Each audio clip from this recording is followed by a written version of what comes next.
Je m'appelle Teresa, j'ai 58 ans et je viens de Guadalajara, au Mexique. Je n'aurais jamais imaginé devoir raconter cela à voix haute. Mais me voilà.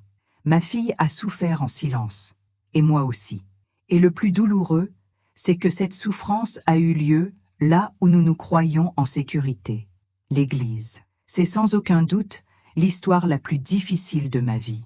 Mais j'ai décidé de la raconter, non seulement pour elle, mais aussi pour toutes les mères qui sentent au fond d'elles que quelque chose ne va pas, mais ne savent pas comment réagir. Si vous regardez cette vidéo, je vous invite à l'écouter avec le cœur ouvert. Aimez, si vous pensez que cette histoire mérite d'être entendue. Abonnez-vous à la chaîne pour que plus de personnes puissent l'écouter. Et n'hésitez pas à commenter avec le nom de votre ville. Je veux savoir d'où vous me suivez aujourd'hui. Bien avant la naissance de ma fille, notre famille était fidèle à la lumière du monde. J'ai grandi à l'église, j'ai épousé un membre de la congrégation, et nous avons bâti notre foyer et nos rêves, toujours sous l'autorité spirituelle qui nous guidait. L'église était au centre de nos vies. Tout tournait autour d'elle, nos amitiés, nos décisions, nos valeurs, notre quotidien. Nous allions à tous les offices, participions aux jeûnes, aux campagnes, aux cultes pour les jeunes, aux cultes pour les femmes et aux actions d'évangélisation. Tout ce qu'on nous demandait, nous l'obéissions avec joie et crainte. Je croyais, de tout mon cœur, que nous faisions le bon choix et que rien ne pourrait toucher notre famille tant que nous étions à l'église. Ma fille est née dans cet environnement. Dès son plus jeune âge, elle était perçue comme une bénédiction. Tout le monde disait qu'elle avait une lueur dans les yeux, qu'elle serait une jeune femme exemplaire dans l'église. Et elle l'était vraiment. À seulement 7 ans, elle mémorisait déjà des versets entiers. À 9 ans, elle participait avec enthousiasme aux activités d'évangélisation des enfants. À 12 ans, elle commençait à jouer de la guitare pendant les cultes. Elle était douce, dévouée, respectueuse, et plus encore, j'avais une foi pure et profonde qui me touchait souvent. Parfois, je la trouvais en train de prier seule dans sa chambre, demandant à Dieu de bénir notre famille. Elle prenait sa foi au sérieux, peut-être même plus que nous, les adultes. Chez nous, l'autorité des dirigeants n'était jamais remise en question. Lorsqu'un pasteur prenait la parole, c'était comme si Dieu lui-même parlait. C'est comme ça que nous avons appris. Et c'est comme ça que nous avons élevé notre fille. Nous lui disions toujours « Obéis au pasteur, ma fille. Il est serviteur de Dieu. Il sait ce qui est le mieux. » Il ne m'est jamais venu à l'esprit que cela pourrait un jour se retourner contre moi. J'avais plus confiance en les hommes d'église qu'en quiconque au monde. Et ce n'était pas par naïveté, c'était par foi. Une foi qui avait été enseignée comme indiscutable. Je me souviens très bien du moment où ma fille a été invitée à occuper des postes de direction. Elle se sentait honorée, comme si Dieu la regardait. Et moi aussi. Je disais aux sœurs, « Regardez, quelle bénédiction !» Ma fille grandit dans l'œuvre. J'étais loin de me douter que cette croissance la menait à un endroit dangereux, où son innocence et son obéissance pourraient être utilisées contre elle. Mais à ce moment-là, tout semblait juste, tout semblait pur, tout semblait venir de Dieu. Je n'oublierai jamais le jour où elle s'est présentée devant l'assemblée pour faire la lecture. Elle n'avait que 13 ans. Elle était si belle, si sûre d'elle. Les frères l'ont applaudie en souriant, et le pasteur a dit au micro « Cette jeune femme a de l'avenir ». J'ai pleuré d'émotion. J'ai regardé ma fille avec une telle fierté. À ce moment-là, j'ai pensé que l'Église était l'endroit le plus sûr au monde pour elle. J'étais convaincue que tant qu'elle y serait, rien de mal ne pourrait lui arriver. Et c'est à cela que je m'accrochais chaque fois qu'elle revenait de l'office, plus sérieuse, plus calme. Quand je lui demandais si tout allait bien, elle répondait simplement « Oui, maman, c'était un très beau service. » Et je la croyais, parce que c'est ce que nous voulions croire. Après tout, comment soupçonner quoi que ce soit dans un lieu qui avait toujours été présenté comme sacré? Comment douter d'hommes porteurs de la parole de Dieu? C'était impossible. Cela n'avait aucun sens. Notre confiance était absolue. Les années ont passé, et ma fille est restée fidèle, dévouée et silencieuse. Elle ne s'est jamais plainte. Elle n'a jamais remis en question. J'ai vu cela comme une maturité spirituelle. Je me suis dit, Elle apprend à se taire devant Dieu, comme l'enseignent les Écritures. Aujourd'hui, je comprends qu'elle se taisait par peur, que son silence n'était pas spirituel, mais par douleur. Mais, à l'époque, nous ne voyions que l'obéissance, le respect et la peur. Dans la lumière du monde, nous apprenons que le monde extérieur est dangereux, rempli de péchés et de pièges, et que seule l'Église trouve le salut. J'ai donc tout fait pour y garder ma fille. Je pensais la protéger. Je pensais lui assurer un avenir heureux. Je l'ai encouragée à être proche de ses frères aînés, à servir les pasteurs avec respect, à ne jamais manquer les offices religieux, à se confesser lorsqu'elle sentait qu'elle avait péché. Celui qui obéit sera exalté par Dieu, lui ai-je dit, et elle a obéi. Elle m'a fait confiance, et j'ai fait confiance à l'Église. Et donc, sans m'en rendre compte, j'ai aveuglément confié ma fille à des personnes qui ne méritaient pas une telle confiance. À l'époque, si quelqu'un m'avait dit qu'un dirigeant avait un problème, j'aurais défendu l'Église bec et ongle. J'aurais dit que c'était un mensonge, une calomnie, que Satan cherchait à souiller l'œuvre de Dieu. Car c'est ce qu'on nous a appris à penser, que toute critique était une persécution, que toute accusation était inventée, et que quiconque quittait l'Église le faisait pour avoir péché. J'ai vu des mères critiquées pour avoir laissé leurs filles rebelles s'égarer. Elles disaient manquer de prière, de jeûne, ne pas savoir comment les élever. Et je répondais, ça ne m'arrive pas. Ma fille est ferme dans sa foi. J'étais loin de me douter que ma fille souffrait déjà intérieurement, et que tout ce en quoi je croyais comme protection était précisément ce qui la blessait silencieusement. Et ainsi nous avons continué, comme une famille fidèle, obéissante et dévouée, mais aussi aveugle. Et quand la douleur a finalement refait surface, j'ai réalisé que toute cette foi que nous pensions nous protéger servait en fait d'armure pour cacher ce que personne ne voulait voir. Tout a commencé par de petits signes, des changements presque imperceptibles pour les personnes extérieures. Mais j'étais mère, et le cœur d'une mère sent quand quelque chose ne va pas chez son enfant. Ma fille, autrefois si souriante et bavarde, est devenue silencieuse. Elle passait plus de temps dans sa chambre, évitait de rencontrer ses amis de l'église et, à son retour des offices, elle avait un regard distant, comme si elle avait laissé une part d'elle-même quelque part. Au début, j'ai cru que c'était juste une période d'adolescence. Elle grandit, c'est normal, m'a-t-on dit.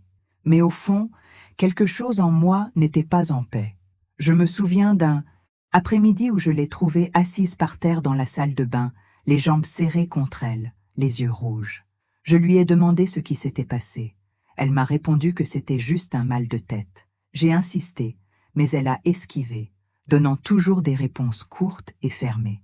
Je suis fatiguée, maman. C'était juste un service chargé. Je passe une de ces journées.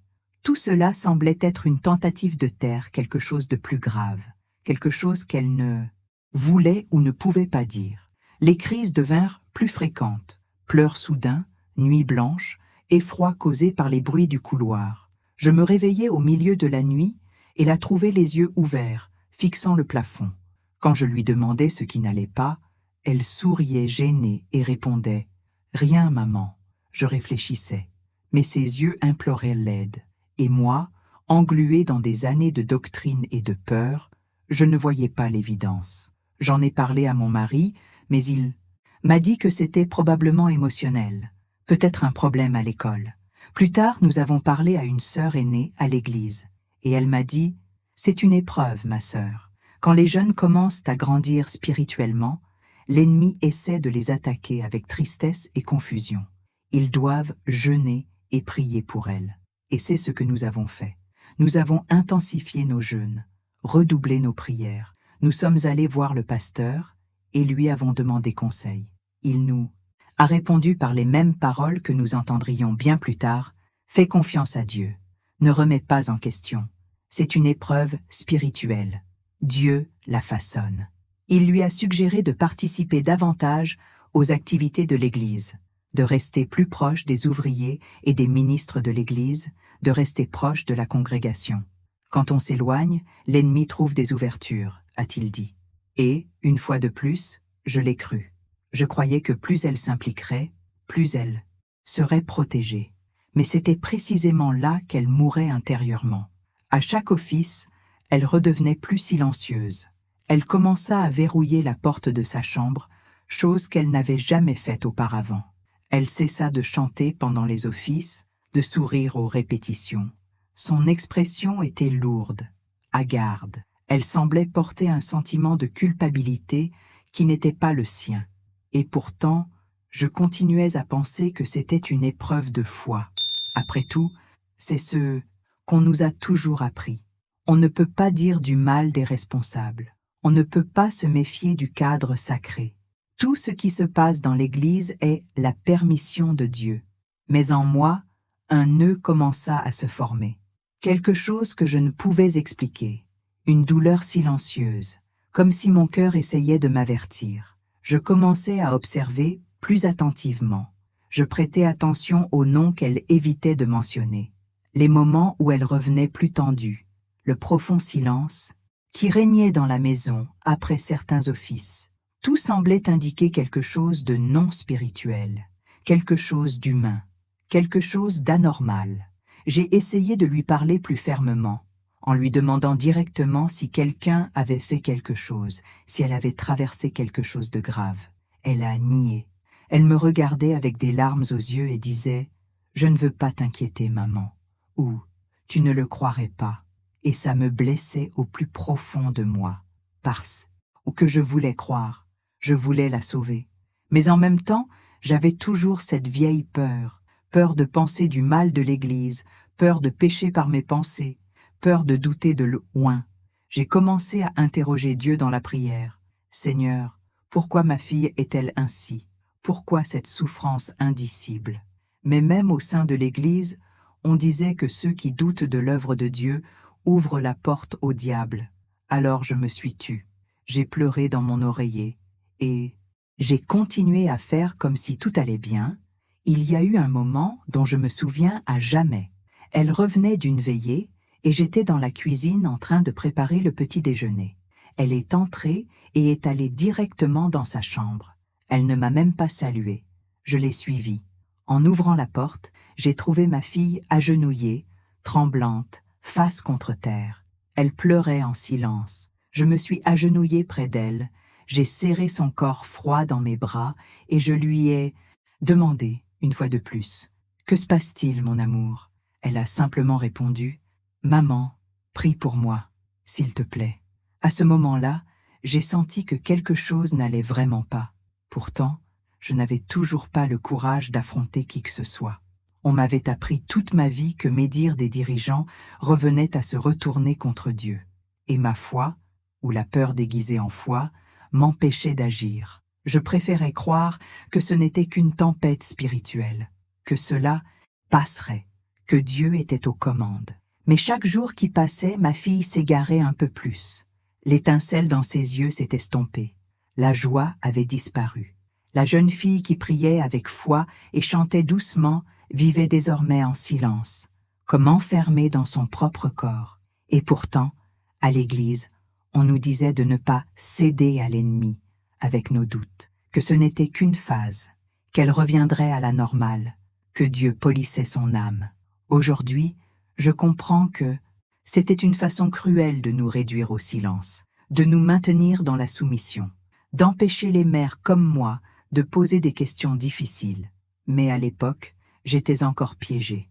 Et pire encore, j'apprenais à ma fille à se taire aussi.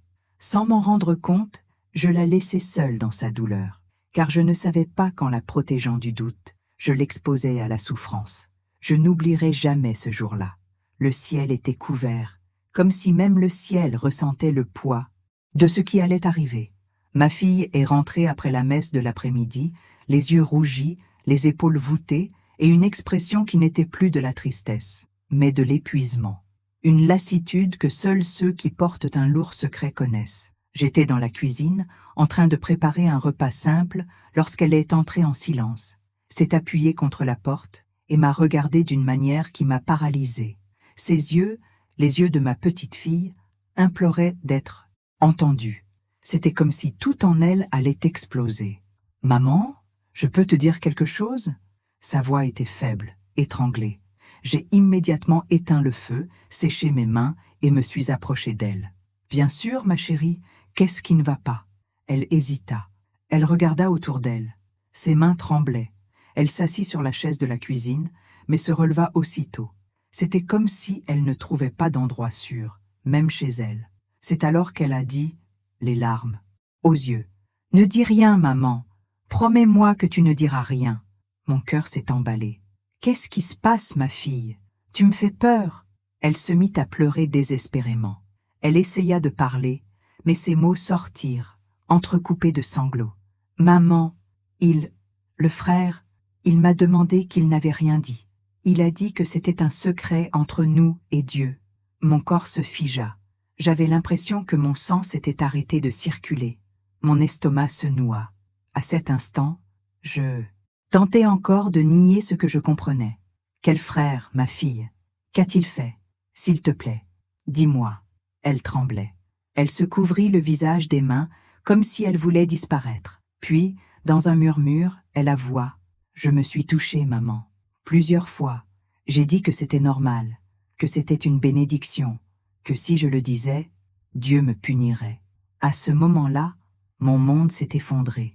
J'avais l'impression que le sol s'était dérobé sous mes pieds. Ma fille, ma petite fille, celle que j'avais tant protégée, celle que j'avais fièrement emmenée à l'église, celle qui avait grandi en écoutant les louanges, en apprenant à connaître Dieu, en faisant aveuglément confiance à ceux qui la guidaient. Ma fille avait été abusée, à l'église, par quelqu'un qui portait un costume, qui prêchait, qui parlait de Dieu, la Bible à la main, par quelqu'un à qui j'avais moi-même appris à respecter et à obéir. Je n'ai pas pu retenir mes larmes. Je me suis agenouillée devant elle et j'ai serré ses jambes dans mes bras. Elle est restée là, paralysée, comme incertaine de ma douleur. « Pardonne-moi, ma fille, pardonne-moi. » C'est tout ce que j'ai pu dire. Moi qui avais toujours voulu la protéger, je me suis retrouvée à implorer son pardon pour ne pas l'avoir remarqué, pour ne pas avoir agi plus tôt, pour ne pas avoir cru aux signes. Cette nuit-là fut longue. Nous étions assis par terre dans le salon, serrés l'un contre l'autre, en pleurs. Elle me raconta tout. Les 6 Teusen. Fois où il l'appelait pour prier, en privé. Les caresses déguisées en bénédiction. Les menaces de châtiment divin. La culpabilité qu'elle ressentait d'avoir laissé faire. La peur de ne pas y croire. La terreur de voir ma déception. J'écoutais tout cela en silence, le cœur serré. À chaque mot, à chaque détail, une part de moi mourait. Car là, devant ma fille détruite, j'ai compris que ce qui s'était passé n'était pas seulement un crime. C'était une trahison spirituelle, une atteinte à l'âme, un vol de foi. Et plus encore, je me sentais complice. J'avais l'impression d'avoir livré ma fille au loup. Cette phrase résonnait dans ma tête comme une punition. J'avais l'impression de l'avoir moi-même livrée au loup, parce que c'est moi qui l'ai conduite vers cet homme. C'est moi qui l'ai encouragée à se rapprocher du leadership. C'est moi qui croyais qu'elle était façonnée par Dieu, alors qu'en réalité, elle était silencieusement brisée par un loup déguisé en berger. L'année Kauk, douleur de ma fille, est devenue la mienne.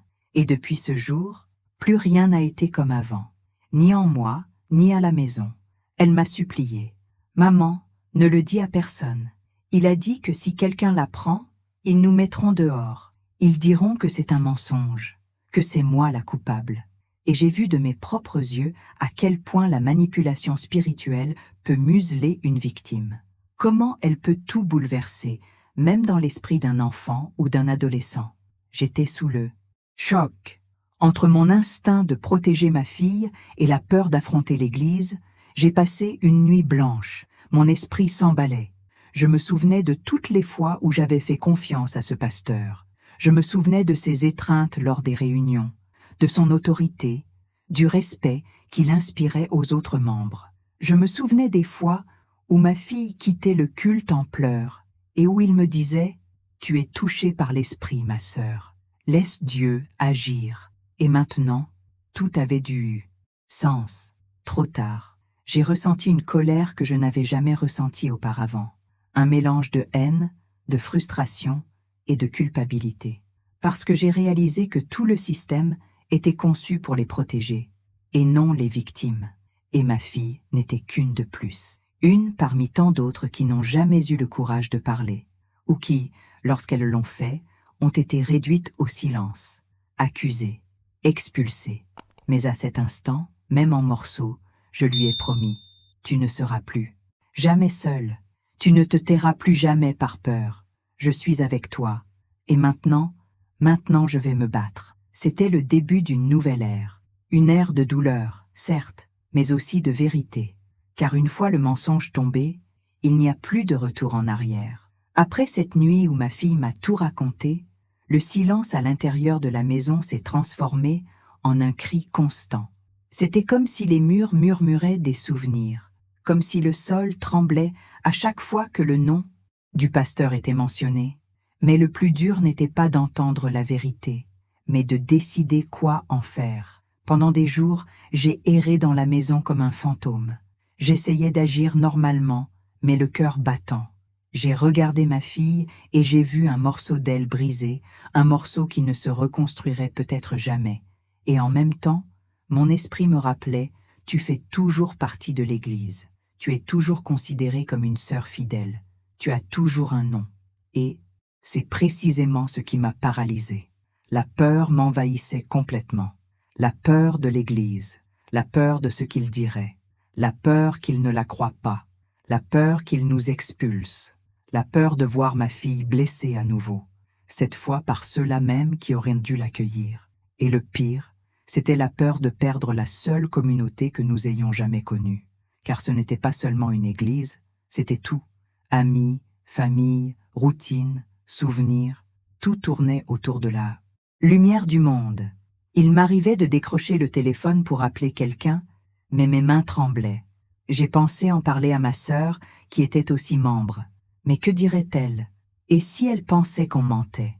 Et si elle pensait que ma fille tentait son frère? Oui, parce que je savais comment ça fonctionnait.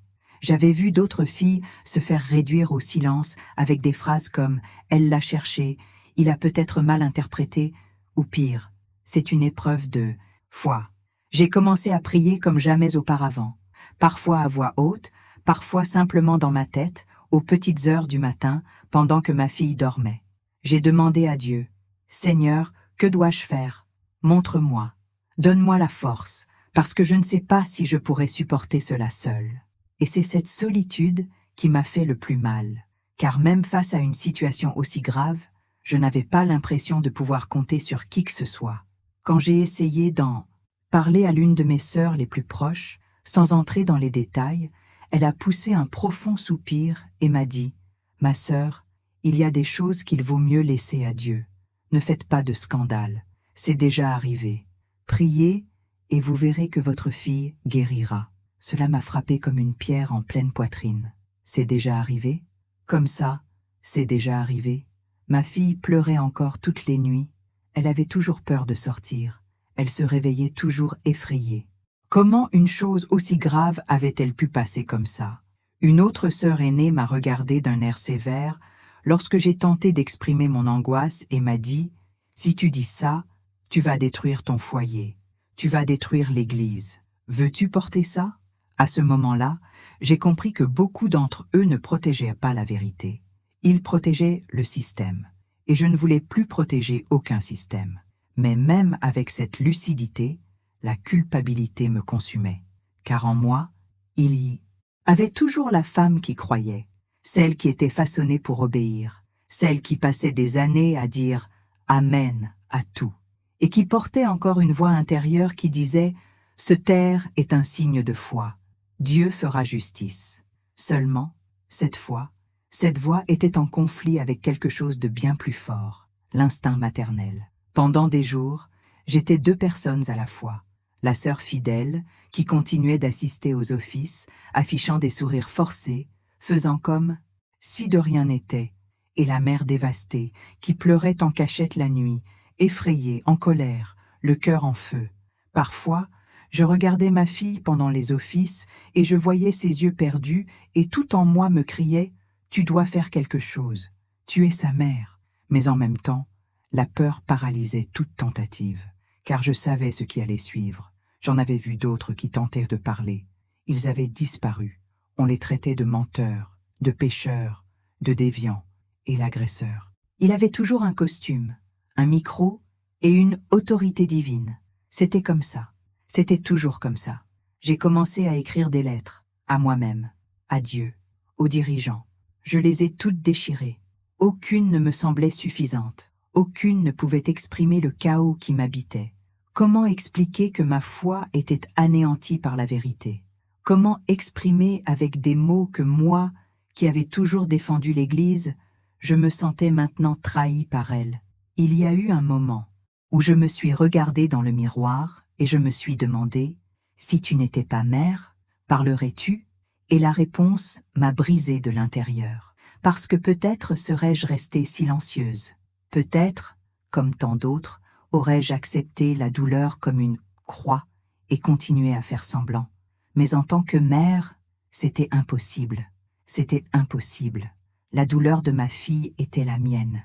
Son silence était le mien aussi. Et je ne pouvais plus le supporter. J'essayais de me convaincre. Attends encore un peu. Elle ira mieux. Dieu agira. Mais au fond, je savais que c'était de la peur déguisée en foi, et que si je ne parlais pas, d'autres filles pourraient me souffrir aussi. Peut-être souffrait-elle déjà. Peut-être que le même homme avait déjà fait à d'autres ce qu'il avait fait à ma fille, et le silence était son bouclier. Un matin froid, assise dans mon salon, j'ai écrit dans un carnet la phrase qui allait tout changer. Se taire, c'est protéger l'agresseur. Parler, c'est protéger ma fille. Et là, j'ai compris. Ce n'était plus une question de courage. C'était une question d'amour. Je devais choisir entre être acceptée par l'Église ou être la mère dont ma fille avait besoin. C'est à ce moment-là que la décision a commencé à poindre. Je ne savais pas encore comment. Je tremblais encore de peur. Mais pour la première fois, la certitude a pris le dessus sur ma panique. Je n'allais pas rester silencieux éternellement. Les jours qui suivirent furent les plus sombres de ma vie. Ma fille, autrefois pleine de vie, disparaissait peu à peu sous mes yeux. Elle n'avait plus l'énergie de quitter sa chambre, ne mangeait plus correctement et pleurait sans raison apparente. Et même lorsqu'elle ne pleurait pas, son expression était distante, comme si elle était coincée quelque part, hors de ma portée. J'ai essayé de la distraire, de l'emmener à des réunions, de parler de choses normales, mais rien n'y faisait. Quand je l'ai serrée dans mes bras, elle s'est raidie. Quand je lui ai dit que Dieu était avec elle, elle a secoué la tête. Je ne savais plus quoi faire. Et chaque fois que je voyais cette profonde tristesse grandir en elle, j'avais l'impression que mon silence était un poison. Un poison qui tuait lentement l'âme de ma fille. J'ai commencé à souffrir d'insomnie. Mes mains tremblaient, sans raison. J'avais constamment des nœuds au ventre. Je priais, mais je ne ressentais plus la paix. C'était comme si, chaque fois que je fermais les yeux, Dieu me demandait « Jusqu'à quand protégeras-tu celui qui a blessé ta fille? Jusqu'à quand appelleras-tu Église un lieu qui fait taire les cris des innocents ?» Et je n'avais aucune réponse. Puis, un jour, j'ai pris une décision qui risquait de tout changer, qui nous coûtait tout, mais qui ne pouvait plus être reportée. J'ai cherché de l'aide en dehors de l'Église. J'ai trouvé un centre de soutien psychologique pour les victimes d'abus. Je les ai contactés sans révéler qui nous étions exactement, par peur des représailles.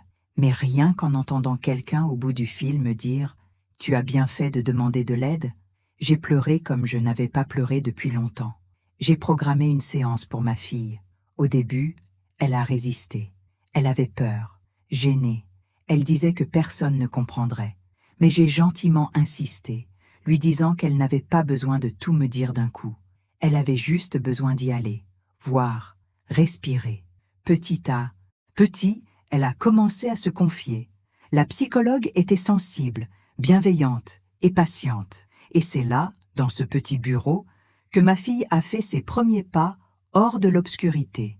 Mais lorsque l'Église l'a découvert, l'enfer s'est déchaîné. Une sœur nous a vus quitter la clinique. Une autre a fait remarquer que ma fille n'assistait plus autant aux offices qu'avant. Et puis les rumeurs ont commencé. Les insinuations, les regards en coin. Un jour, une des diaconesses s'est approchée de moi à la fin d'un office et d'un ton mordant m'a dit « Sœur, vous savez que suivre le monde n'est pas le chemin de Dieu. Que faites-vous avec votre fille ?» Je l'ai simplement fixée du regard sans répondre.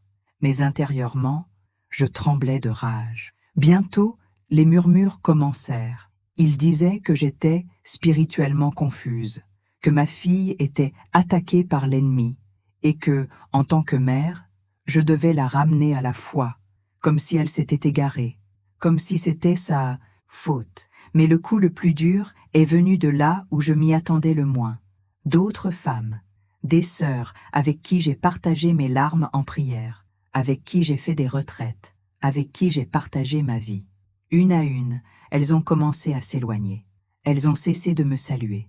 Elles ont changé de place à mon approche. Et l'une d'elles, dont j'étais très proche, a eu le courage de me dire « Ce que tu fais, c'est trahir l'œuvre. Ne réalises-tu pas que tu donnes au diable des armes pour nous détruire ?» C'était comme si, du jour au lendemain, j'étais devenue une ennemie invisible, une menace, un virus capable de contaminer la foi des autres. Et tout cela parce que je voulais protéger ma fille, parce que j'ai osé demander de l'aide hors des murs de l'église, parce que j'ai choisi d'entendre le cri de douleur de ma petite fille au lieu de faire comme si tout allait bien. J'ai commencé à être ignorée lors des offices religieux. On me regardait comme si j'étais impure. On me traitait comme si j'avais commis le plus grand des péchés, alors qu'en réalité, tout ce que j'avais fait, c'était essayer d'empêcher ma fille de sombrer dans l'abîme. Et malgré tout ce rejet, malgré toute cette douleur, j'hésitais encore à rompre complètement. Car au fond, il restait un vestige de cette femme qui croyait que la foi pouvait tout vaincre. Mais la vérité, c'est que l'état de ma fille empirait de jour en jour. Elle a commencé à avoir des crises d'angoisse. Elle dormait mal. Elle évitait les miroirs. Elle disait se sentir sale, que Dieu ne l'aimait plus. Et là, mon cœur a enfin compris. Il ne suffisait pas de se taire. Il ne suffisait pas de prier.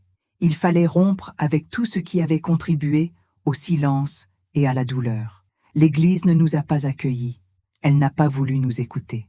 Elle a préféré protéger l'image de ses pasteurs plutôt que d'accueillir une jeune femme blessée. Et ce fut la goutte d'eau qui fit déborder le vase. Car une Église qui se détourne de la douleur n'est plus une maison de Dieu. C'est une caverne où se cachent les coupables et où la vérité est enterrée. Je savais qu'en empruntant cette voie, je perdrais tout. Mes amitiés, mon statut, ma place au sein de la congrégation. Mais je savais aussi que si je restais silencieux, je perdrais ma fille. Et rien, absolument rien, ne valait plus que sa vie. Prendre la décision de quitter l'Église a été comme me déchirer le cœur. Pendant des années, elle avait été mon refuge, mon terrain, ma seconde maison. Toutes mes amitiés, mes références religieuses, les cantiques que je chantais depuis mon enfance, tout y était. L'Église faisait partie de mon identité. Je croyais en toute sincérité que c'était là que Dieu vivait. Et c'est ce qui rendait la situation d'autant plus douloureuse. J'ai passé des semaines à lutter contre moi-même. Chaque fois que je voyais ma fille recroquevillée dans un coin de sa chambre, silencieuse, le regard perdu, j'éprouvais le besoin de l'éloigner de cette douleur. Mais quand je pensais à ce que cela signifiait, couper les ponts, être traité de rebelle, être perçu comme quelqu'un qui avait tourné le dos à Laobra, la peur me paralysait. Je me demandais, et si j'avais tort? Et si le diable me trompait? Et si ma fille avait besoin de l'Église, pas d'une séparation plus profonde? Car, en moi, résonnaient encore les paroles que j'entendais depuis des années. Ceux qui quittent la lumière du monde sont perdus. Ceux qui abandonnent l'Église perdent la protection de Dieu et hors de l'obéissance, point de salut. Et puis, un soir, ma fille m'a appelé. Ses yeux étaient rouges à force de pleurer et elle tenait une petite lettre dans ses mains. Elle s'est assise à côté de moi sur le canapé et m'a dit d'une voix presque étouffée « Maman, si on continue comme ça, je ne peux pas le supporter. » J'ai pris la lettre et, en la lisant, j'ai eu froid au corps. Elle avait écrit des choses qu'elle n'avait pas eu le courage de dire, à voix haute, sur la douleur qu'elle ressentait, sur le fait qu'elle pensait parfois qu'il valait mieux disparaître, sur la culpabilité qu'elle ressentait pour tout, y compris pour m'avoir fait subir ça. À cet instant, j'ai su. Je savais qu'il n'y avait plus rien à craindre, car le véritable enfer n'était pas hors de l'Église. Le véritable enfer, c'était de la voir se détruire lentement au sein du système qui prétendait nous protéger. C'est alors que, pour la première fois depuis longtemps, j'ai pris une décision en toute clarté. Je choisirais ma fille. Je choisirais sa vie, sa santé mentale, sa dignité. Et si l'enfer se déchaînait, je lui tiendrais la main et traverserais les décombres avec elle à mes côtés. Le lendemain, je me suis assis avec elle et je lui ai dit « Partons ». Elle n'a pas compris tout de suite. Je lui ai expliqué « Partons, pour de bon, pour tout le monde. Recommençons ». Et là, elle s'est effondrée dans mes bras. Elle ne pleurait pas de douleur. Elle pleurait de soulagement. Pour la première fois, elle sentait que quelqu'un la plaçait au-dessus de l'image de l'Église, de la réputation de la congrégation, des apparences. Pour la première fois, elle sentait que sa douleur comptait plus que les titres et les dogmes. Annoncer ma nouvelle à ma famille a été un choc. Mes parents étaient sous le choc. Mes frères m'accusaient d'être influencé par l'ennemi. J'ai reçu des messages disant que je trahissais ma foi. Et, bien sûr, certains ont dit que tout était inventé, que j'avais mal interprété les paroles de ma fille. Mais je n'avais plus besoin de leur approbation. Il me fallait sauver ma fille, et cela suffisait. Les jours qui ont suivi, nous avons ressenti un étrange mélange de tristesse et de liberté. Tristesse de voir tant de gens détourner le regard, de réaliser que l'amour qu'ils prétendaient nous porter était conditionnel, mais liberté de pouvoir respirer sans peur, de pouvoir marcher sans faire semblant, de savoir que nous nous éloignions de la douleur, même si nous ne savions pas encore où aller. La première nuit sans aller à l'église fut silencieuse. Je me suis assise à table avec ma fille, nous avons pris le thé, et pour la première fois depuis longtemps, nous avons discuté, sans fardeau, sans culpabilité, sans jugement. Nous avons parlé de choses simples, et cela m'a émue plus que n'importe quel sermon. Nous avons commencé à chercher un soutien émotionnel. La psychologue qui nous a suivis a été comme un phare dans l'obscurité. Elle nous a expliqué que ce que nous vivons est plus courant qu'on ne le pense, que beaucoup de femmes, comme moi, vivent avec le dilemme entre la foi aveugle et l'amour véritable, que beaucoup de jeunes femmes, comme ma fille, sont réduites au silence par le poids de la peur, de la honte et de la manipulation spirituelle. Cette vérité m'a brisée, mais elle m'a aussi donné de la force, parce que j'ai compris qu'en partant, nous ne nous protégions pas seulement, nous rompions un cycle. Nous disions « assez » à tout ce qui nous avait blessés. Ce n'était pas facile. Aujourd'hui encore, j'en porte les cicatrices. J'ai encore mal de traverser certains endroits, d'entendre certaines chansons. Je me surprends à me souvenir avec nostalgie des sœurs que j'ai aimées et qui font maintenant semblant de ne pas me connaître. Mais je porte aussi la certitude d'avoir bien fait. Car ma fille est vivante, tu te reconstruis. Elle réapprend à faire confiance et je suis à ses côtés. Elle a encore des jours difficiles. Parfois elle pleure, parfois elle se met en colère, mais elle rit aussi, elle chante aussi, elle rêve aussi. Et voir ça, voir cette renaissance, est la preuve que j'ai choisi le bon chemin. Aujourd'hui, quand je regarde en arrière, je n'ai aucun regret, malgré toutes les pertes, malgré toutes les blessures, parce que j'ai sauvé l'essentiel, parce que j'ai regardé ma fille dans les yeux et que, à chaque geste, j'ai dit « Tu es plus importante que n'importe quelle institution. Tu es plus importante que n'importe quelle réputation. Tu es ma fille et je te protégerai. » Et si l'on me demande ce que j'ai perdu en quittant la lumière du monde, je réponds « J'ai perdu ma peur, j'ai perdu mes chaînes, j'ai perdu l'illusion d'une foi fondée sur le silence, mais j'ai gagné la chance de prendre un nouveau départ. Et ça, j'ai choisi ma fille et je ne le regrette pas. » Après notre départ, le silence dans la maison semblait plus pesant que jamais. Plus de cantiques répétés, plus de messages de téléphone portable nous rappelant la messe, plus de sœurs nous demandant pourquoi nous n'étions pas venus. C'était un vide étrange, mais c'était aussi le premier espace de vraie liberté que nous connaissions depuis des années. Et dans ce silence, ma fille et moi avons entamé le chemin le plus difficile et le plus nécessaire de tous, celui de la guérison. Elle se réveillait encore en pleurs certaines nuits.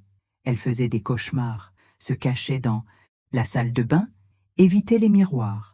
Elle disait se sentir sale, coupable, une pécheresse. Cela me détruisait intérieurement.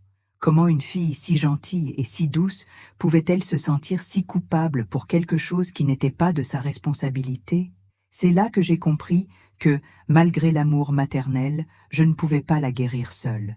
J'ai cherché de l'aide, non pas au sein de l'Église, mais à l'extérieur. J'ai appelé un psychologue qu'un ancien collègue m'avait recommandé. Au début, j'ai hésité. Pendant des années, j'avais entendu dire que les psychologues égaraient les gens de la vérité, qu'il valait mieux prier que parler de ses problèmes à des inconnus.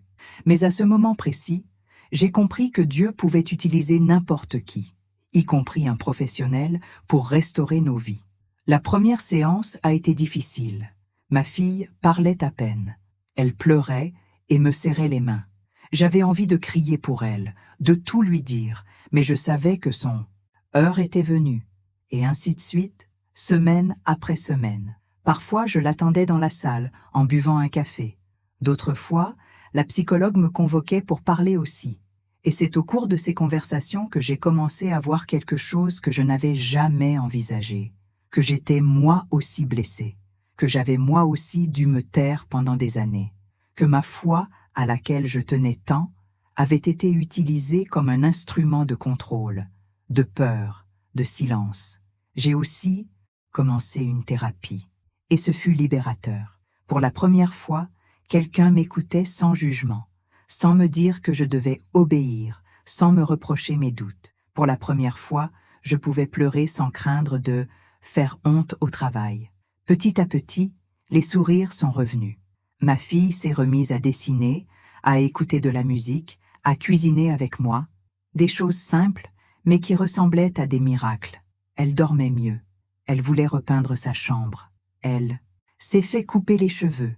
Et je l'ai vue, jour après jour, s'épanouir à nouveau, comme une plante étouffée dans un petit pot et qui, enfin, avait de la place pour pousser.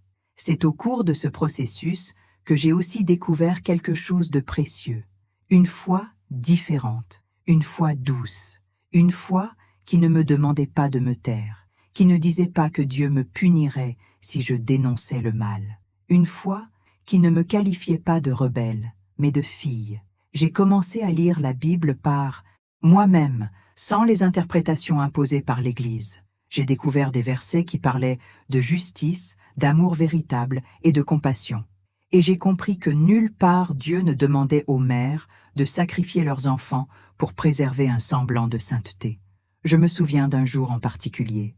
Nous nous promenions dans le parc et ma fille s'est arrêtée, a pris une grande inspiration et m'a dit « Maman, merci de ne pas m'avoir abandonnée. » J'ai retenu mes larmes, car, au fond, j'étais aussi reconnaissante de ne pas m'avoir abandonnée, car en vérité, pendant longtemps, je me suis perdue à essayer d'être la femme d'église parfaite. Et maintenant, je pouvais simplement être une mère présente, une mère qui a choisi d'aimer inconditionnellement. Nous avons rencontré d'autres femmes au cours de ce voyage, d'autres mères, d'autres filles. Certaines avaient encore peur de parler, d'autres étaient remplies de douleur et de colère, mais toutes avaient des histoires similaires, des histoires de silence, de culpabilité, de foi manipulée. Et ensemble, nous avons créé un réseau de soutien, un lieu sûr où personne n'était obligé de faire semblant, où chaque larme était légitime. Nous avons assisté à des réunions, écouté des conférences et animé des groupes de discussion. Et j'ai appris que la guérison n'est pas une fin en soi. C'est un cheminement, parfois lent, parfois semé d'embûches, mais toujours vrai. Aujourd'hui, je n'ai plus honte de dire que j'ai quitté la lumière du monde. Je ne me cache pas. Je n'ai pas peur des représailles, parce que j'ai compris que ceux qui vivent dans la vérité n'ont pas besoin de se taire, et que Dieu n'a jamais voulu nos souffrances. Dieu est Père. Et quel père voudrait voir ses enfants souffrir en son nom? Ma fille a encore des cicatrices, mais elle a aussi de la force. Elle a elle-même commencé à écrire sur ce qu'elle a vécu.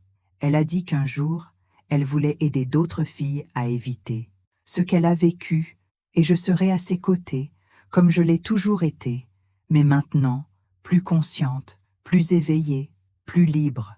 Si on me demandait aujourd'hui ce qui a été le plus dur dans tout ça, je dirais me pardonner, de ne pas l'avoir vu plus tôt, d'avoir eu autant confiance, d'avoir laissé ma fille souffrir en silence. Mais je dirais aussi, je me suis relevée, et je me suis relevée avec elle. Et si j'ai une mission aujourd'hui, c'est celle-ci, dire aux autres mères qu'elles ne sont pas seules, qu'elles peuvent s'en sortir, qu'elles peuvent protéger leurs enfants, qu'elles n'ont pas à choisir entre la foi et l'amour, car Dieu est amour. Et là où il y a le véritable amour, il y a la guérison.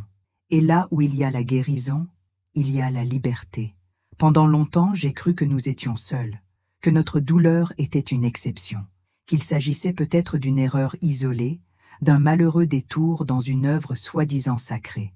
Mais à mesure que les jours passaient et que la poussière de la sortie retombait, j'ai commencé à entendre d'autres voix, des voix de femmes, des voix de mères, des voix qui, comme moi, portaient en silence des histoires aussi douloureuses que les miennes. La première fois qu'une autre mère s'est approchée de moi, c'était la peur dans les yeux. Elle m'a dit qu'elle avait entendu mon histoire par un ami commun, qu'elle admirait mon courage, mais qu'elle-même ne pouvait toujours pas parler. Elle était piégée par la peur de l'excommunication, piégée par le jugement de sa famille, piégée par la culpabilité imposée par l'Église. Mais dès qu'elle a commencé à parler, les mots ont jailli comme une rivière qui se brise. Et j'ai écouté, j'ai simplement écouté, et j'ai pleuré avec elle, parce que chaque phrase qu'elle prononçait me faisait revivre tout, et, en même temps, elle me faisait me sentir moins seule. Après elle, d'autres sont arrivés, des mères, des filles, des sœurs, des femmes qui portèrent des traumatismes, cachées derrière des sourires obligés. Certaines étaient encore dans l'église, d'autres étaient déjà parties, mais craignaient encore de parler. C'était comme si nous étions toutes liées par le même pacte de silence, un pacte que nous n'avions pas choisi, mais qui nous avait été imposé. Nous avons commencé à nous rencontrer, d'abord en secret, puis plus librement. Nous avons créé des groupes de discussion. Nous nous sommes écoutés. Nous avons partagé nos souffrances et, peu à peu, nos espoirs. Chaque histoire révélait un schéma, toujours le même discours. Ne dis rien, c'était une épreuve, Dieu jugera, ne fais pas honte au travail. Le langage était différent, les visages différents, mais la structure était identique, un système conçu pour protéger les coupables et faire taire les victimes. J'étais horrifiée, car je réalisais que ce qui était arrivé à ma fille n'était pas une exception, c'était une répétition. Une machine silencieuse se mouvait à l'intérieur de l'Église, alors qu'à l'extérieur, tout semblait parfait. Chaque nouveau témoignage me donnait une certitude supplémentaire. Je devais parler, pas seulement pour moi, pas seulement pour ma fille, mais pour nous tous, pour ceux qui ne peuvent pas, pour ceux qui ont encore peur, pour ceux qui ne sont plus là pour raconter leur histoire. Il y avait une jeune femme qui m'a profondément marquée. Elle s'est approchée de moi après une de ces conversations. Son regard était triste et ses mains tremblaient. Elle m'a raconté qu'elle avait tenté de se suicider à 15 ans, après avoir été violée par un travailleur de la congrégation. Sa famille est restée silencieuse et l'affaire n'a jamais été portée à la connaissance de la police. Elle a été contrainte de s'excuser auprès de son agresseur pour l'avoir provoquée. Cela m'a laissé sans voix. Comment est-ce possible ? Comment est-il possible que tant de personnes soient au courant et que personne ne fasse rien? C'est ce jour-là que j'ai écrit dans mon journal la phrase que je porte encore aujourd'hui comme une promesse. Si ma voix peut empêcher une autre fille de souffrir, alors ça en vaut la peine. Parler fait mal, se souvenir saigne, mais le silence tue. Il tue l'espoir, il tue la justice, il tue l'avenir. Et quand une femme parle, Elle ne raconte pas seulement une histoire, elle ouvre la voie à d'autres, elle éclaire un couloir sombre. Et c'est ainsi que je me vois aujourd'hui, non pas comme une victime, mais comme une lumière, une petite lumière, peut-être, mais qui refuse de s'éteindre. J'ai commencé à enregistrer des vidéos anonymes. J'ai écrit des lettres ouvertes. J'ai partagé des bribes de mon histoire avec d'autres femmes sur le point de tout abandonner. J'ai reçu des messages de gratitude, mais aussi de haine. On m'a traité de menteuse, de rebelle, d'ennemie de la foi. On disait que le diable m'utilisait pour détruire l'œuvre sacrée. Cela m'a profondément blessée. Mais en même temps, cela m'a confirmé. S'ils sont si désespérés de me faire taire, c'est que la vérité fait plus mal que le scandale. Aujourd'hui, quand je regarde ma fille, je vois une survivante, une guerrière, et je veux qu'elle grandisse en sachant que sa mère a choisi la vérité, qu'elle n'a pas baissé la tête, qu'elle n'a pas accepté le silence comme réponse. Je veux qu'elle sache que la vraie foi ne se mesure pas à l'obéissance aveugle, mais au courage d'aimer, de protéger et de dénoncer le mal, même lorsqu'il se cache sous des voiles sacrés. Je vois aussi d'autres mères s'éveiller. Petit à petit, elles comprennent que protéger un enfant n'est pas un péché, que Dieu ne punit pas ceux qui dénoncent l'injustice, que les Écritures n'ont pas été écrites pour couvrir les abus, que l'amour de Dieu libère, il n'emprisonne pas, et c'est avec ces mères que je marche aujourd'hui, unie, blessée, mais déterminée.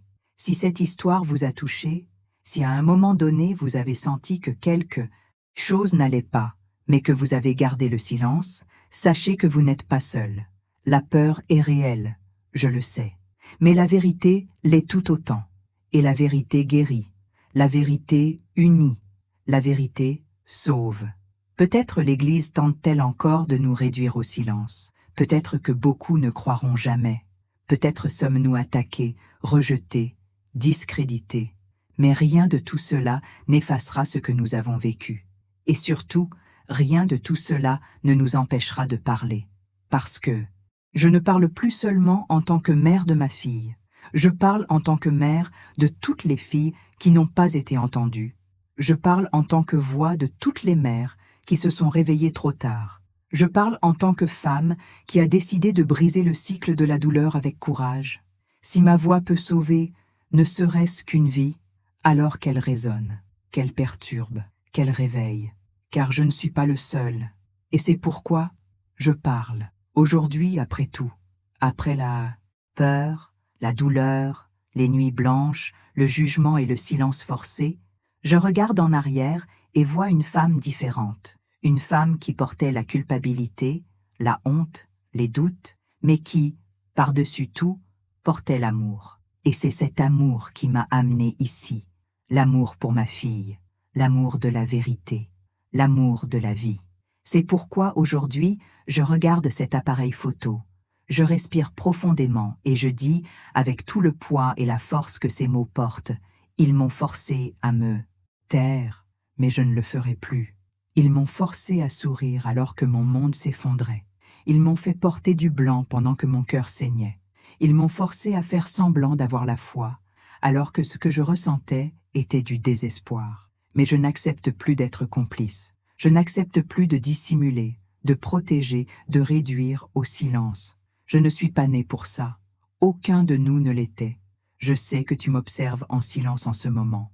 Peut-être que ton histoire est similaire. Peut-être que tu vis exactement la même chose en ce moment.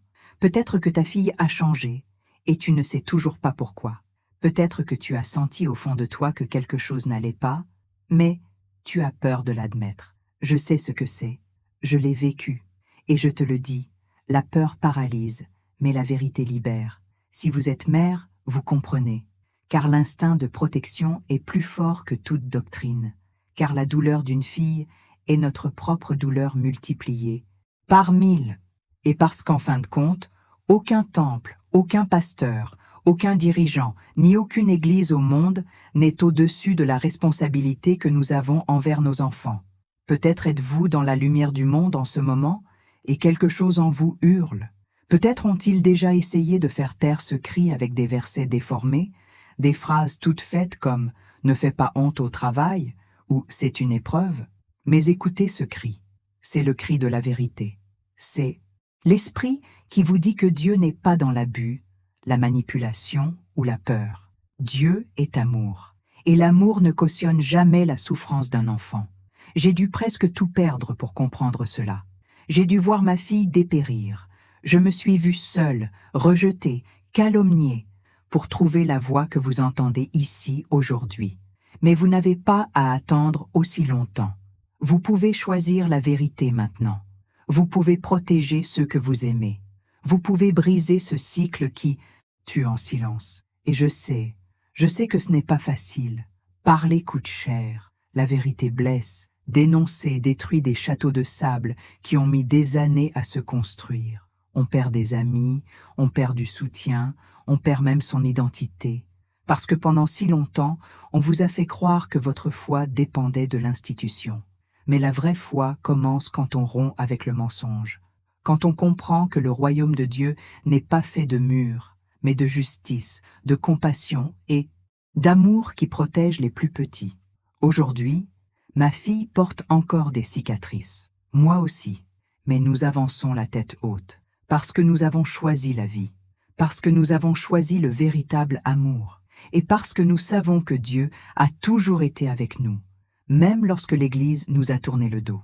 Alors, si vous êtes arrivés jusqu'ici, si cette histoire vous a touché d'une quelconque manière, je vous invite, ne restez pas silencieux, ne portez pas seul le fardeau, ne permettez pas que le nom de Dieu soit utilisé pour dissimuler des crimes.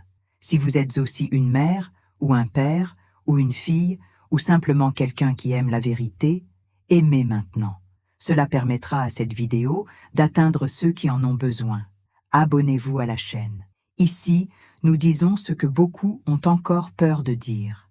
Et s'il vous plaît, commentez ci-dessous avec cette phrase qui contient tout ce que j'ai appris au cours de ce voyage. Les mères ne sont pas nées pour rester silencieuses face à la douleur de leurs enfants. Lisez les commentaires, partagez cette vidéo, regardez l'histoire suivante, déjà diffusée à l'écran. Vous pourriez sauver une vie simplement en étant ici. Car, au final, la vérité a besoin de voix, et la nôtre ne sera plus réduite au silence.